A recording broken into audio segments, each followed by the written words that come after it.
श्रीमतीको आवाज ए सुन्नुहोस् उठ्नुहोस् है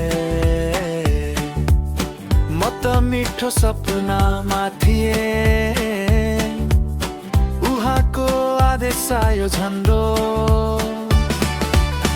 बजार जानुस् तर गाई ल्याउन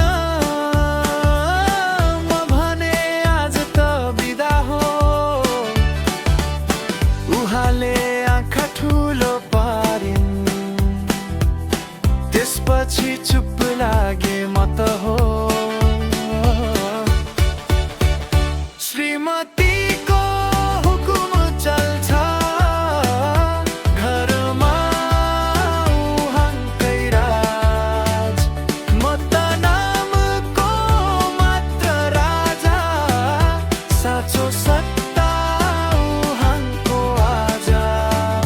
श्रीमतीको हुकुम चल्छ जे भन्यो उकै काम नत्र भने बेलुका गर्छ रिसको ठुलो घाम हे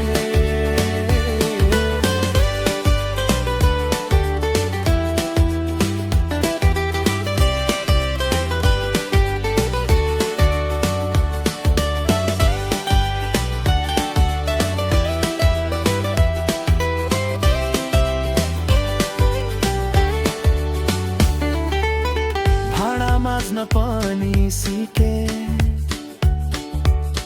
लुगा धुन पनि आए साथीले देखेर सो